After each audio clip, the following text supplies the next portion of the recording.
Bueno, Carlos, ¿cómo estás? Un gusto. Bueno, gracias por la entrevista. Me gustaría que te presentes, hagas una breve presentación, así empezamos a conversar un poco. Bueno, mi nombre es Carlos Pirovano, soy economista, soy profesor universitario, soy empresario. He sido funcionario público tanto del gobierno de la ciudad como del gobierno nacional durante las distintas administraciones de Mauricio Macri. Enseño microeconomía, planeamiento estratégico y también enseño finanzas corporativas, así que tengo una amplia gama de intereses, no sé si de conocimientos, pero por lo menos de curiosidades. Sí, sí. Y si querés, arrancando por el lado de la economía actual del país, me nombrabas tu paso por el gobierno, funciones en el gobierno de Macri. Sí. ¿Qué análisis haces de esa etapa? ¿Qué errores ves que se siguen cometiendo quizás hoy en día? Sí, los errores son distintos, es decir, yo creo que Mauricio no tuvo un error de diagnóstico, sabe qué es lo que hay que hacer. Probablemente haya tenido un error de farmacopea, de qué medidas tomar para resolverlo. Creo que fue demasiado... que creyó que tenía margen, o por lo menos pienso que su diagnóstico, y esto es obviamente con el diario de ayer, es que no tenía margen político para ir más a fondo. Y creo que eso él, yo creo que lo ha decodificado, y creo que se da cuenta, yo creo que todos Juntos por el Cambio se da cuenta que tiene que haber un cambio de régimen y que no es simplemente administrar mejor lo que hoy está, sino que hay que cambiar toda la lógica de la administración pública. Y en esto que mencionabas de que todos Juntos por el Cambio es consciente de los errores y de las medidas que hay que tomar de ahora en adelante, ¿cuál pensás que es una de las claves para el próximo gobierno que va a definir las próximas elecciones 2023? ¿Con qué plan debería asumir el próximo gobierno? Mira, la situación en la Argentina era compleja en el 2015, se fue desarmando el ovillo y de vuelta lo volvieron a anudar todo completo. Y es compleja porque tiene dilemas terribles. Es decir, tenemos una presión impositiva histórica y a niveles de récord mundial. Tenemos una economía cerrada, que solo 3 economías son más cerradas que nosotros. Corea, Sudán, ese tipo de países. Tenemos un gasto público también totalmente desbordado, ineficiente, sin ningún tipo de control, sin ningún tipo de rendición de cuenta, donde simplemente hay lugares donde se hace caja de manera descarada. Tenemos una inflación que ya está arañando en los 3 dígitos, un desplome del salario de la economía, del salario del trabajador, que también está en niveles récord. Entonces, la pregunta no es tanto qué es lo que hay que hacer, sino por dónde se empieza. Y en ese sentido, donde yo creo que de entrada lo que uno tiene que hacer es bajar impuestos. Esto no lo plantean muchos economistas porque, claro, el riesgo financiero es alto, pero si se hace bien, bajar impuestos va a ser algo que va a generar o nos va a introducir a un círculo virtuoso. Además, creo que no hay que bajar cualquier impuesto. Creo que hay que bajar los impuestos al trabajo. Si bajamos los impuestos al trabajo, vamos a lograr rápidamente un shock de productividad. Y a partir de ese shock de productividad, la economía va a empezar a aumentar una cierta cantidad de cosas. Va a aumentar el consumo, las empresas van a contratar más, va a aumentar el empleo.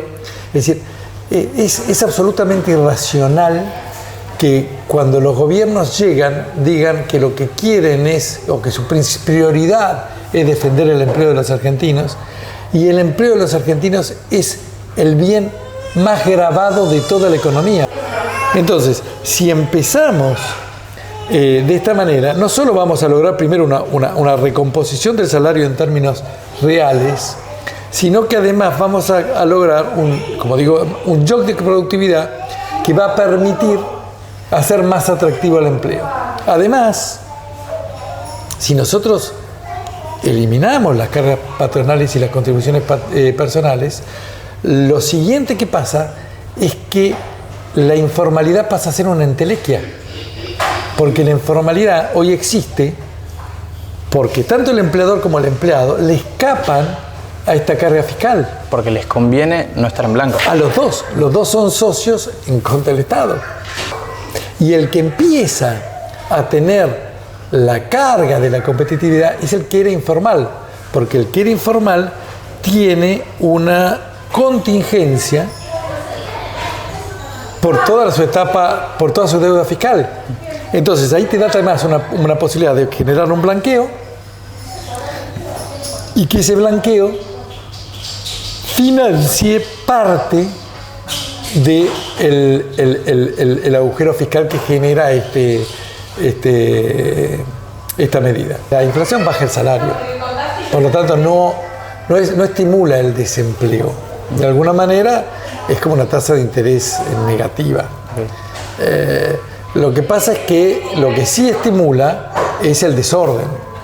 Genera una distorsión muy grande de precios relativos. Por lo tanto, genera desinversión, genera malinversión. Y esa la malinversión atenta contra el crecimiento, que a su vez atenta contra el salario. Es un círculo, la inflación es un círculo vicioso. Es como la droga, exactamente igual que la droga, porque el gobierno tiene su momento de felicidad con la inflación. Pero la economía se empieza a acomodar a esto. Entonces requiere dosis mayores de inflación para que esta inflación tenga un efecto real. Y genera lo que se llama una estanflación. Es decir, ya no hay dosis adicionales de inflación que generen un beneficio real. Y bajar la inflación genera una recesión. O sea, estás en un punto en el que para un lado o para el otro hay que tomar medidas drásticas. Exacto. Y creo que Argentina ya está en ese punto. Esta necesidad de tener valentía para encarar el combate contra la inflación, ya se asume de que va a ser muy difícil hacerlo sin generar un invierno, como diría el Sogaray, ¿no es cierto? Sin que tengamos que pasar un momento duro. Eso me parece que hay que saberlo. Si queremos combatir la inflación de verdad, vamos a tener que dar un sopapo. Va a tener que ser así. ¿Y crees que el gobierno va a mantener esta línea hacia el final del mandato? Y estas medidas que mencionás de alivio económico, que primero tiene que pasar por una recesión, ¿van a llegar en otro gobierno? No, por supuesto. Este gobierno no tiene ninguna chance de conseguir ningún logro salvo llegar a entregar el mando. Yo creo que es su único objetivo y ya es un objetivo desafiante. Yo creo que subirle el precio, decir que las ideas están por sobre el bien común. No tienen ideas. Desde un primer momento fue una coalición donde los intereses no eran intereses legítimos, eran intereses bastante oscuros.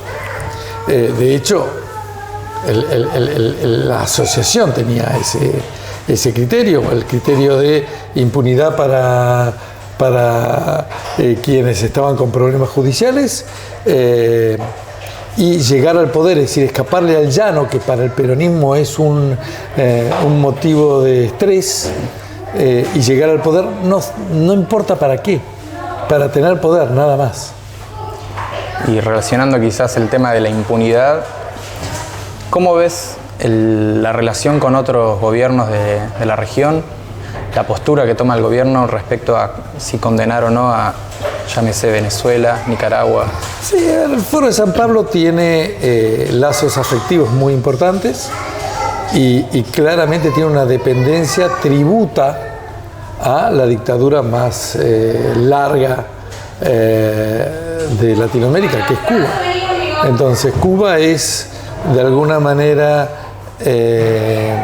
la madre de Venezuela, la madre de Honduras, y todo esto de Nicaragua, perdón, no de Honduras, de Nicaragua,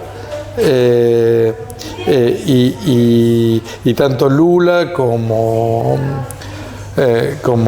Cristina o ahora Alberto tienen una dependencia psicológica a todo esto.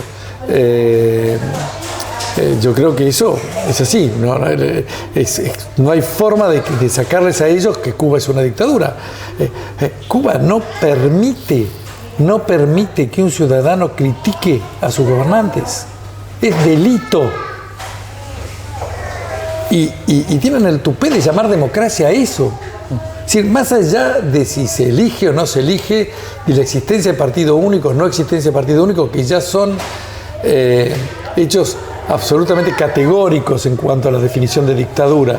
Pero bueno, supongamos, vienen de la izquierda, vienen del comunismo, tuvieron que justificar a la Unión Soviética, el soviet como concepto de pseudodemocracia o de proxy de la democracia. Pongámosle todo eso. Ahora, hay leyes de libertad de expresión que Cuba está reprimiendo de una manera en la cual no se conoce en Latinoamérica, desde Somoza o desde Stroessner.